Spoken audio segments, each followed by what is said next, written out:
July 16 నుంచి ఈ రాశుల వారికి మంచి రోజులు మొదలవుతాయి. జ్యోతిష్య శాస్త్రంలో సూర్య భగవానుడికి ప్రత్యేక స్థానం ఉంది. సూర్య భగవానుడిని గ్రహాలకు రాజు అంటారు. సూర్య భగవానుడు శుభప్రదంగా ఉన్నప్పుడు ఒక వ్యక్తికి అదృష్టాన్ని పొందుతారు.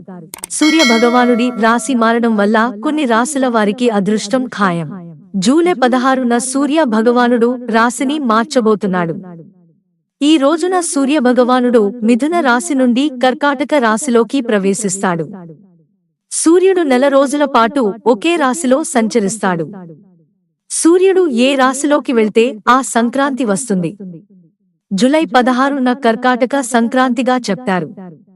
సూర్యుడు శుభప్రదంగా ఉన్నప్పుడు ఒక వ్యక్తి నిద్ర అదృష్టం కూడా మేల్కొంటుంది.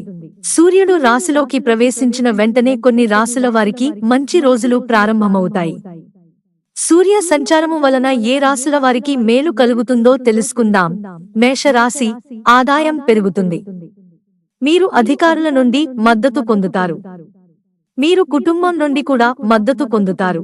విద్యా రంగానికి సంబంధించిన వ్యక్తులకు సమయం అనుకూలంగా ఉంటుంది. మనసులో సంతోష భావం ఉంటుంది. మీరు మీ ఉద్యోగంలో మరొక ప్రదేశానికి వెళ్ళవలసి రావచ్చు. వృషభ రాశి, మీరు మీ తల్లి నుండి మద్దతు పొందుతారు. లాభాలు పెరిగే అవకాశం ఉంది. మీరు మీ పనిలో అధికారుల నుండి మద్దతు పొందుతారు. ఆర్థిక లాభం ఉంటుంది. ఆత్మవిశ్వాసంతో నిండి ఉంటుంది. కుటుంబ సౌకర్యాలు విస్తరిస్తాయి. కార్యాలయంలో మార్పు సాధ్యమే. మిథున రాశి, స్నేహితుని సహాయంతో వ్యాపారం విస్తరిస్తుంది. లాభాలు పొందే అవకాశాలు ఉంటాయి. కుటుంబ జీవితం ఆనందంగా ఉంటుంది. కుటుంబంతో కలిసి ఏదైనా మతపరమైన ప్రదేశాలకు విహారయాత్రకు వెళ్ళవచ్చు. మాటలో మాధుర్యం ఉంటుంది. కుటుంబం నుండి మద్దతు లభిస్తుంది. వ్యాపార పరిస్థితులు మెరుగుపడతాయి.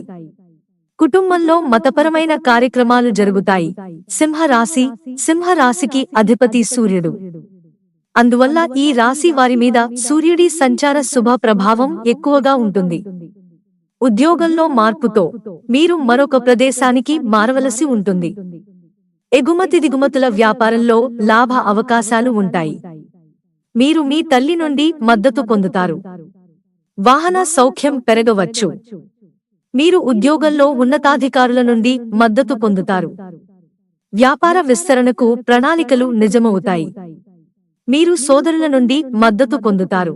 మిత్రులారా, ఛానల్ సబ్స్క్రైబ్ చేసుకోవడం మర్చిపోకండి. ధన్యవాదాలు.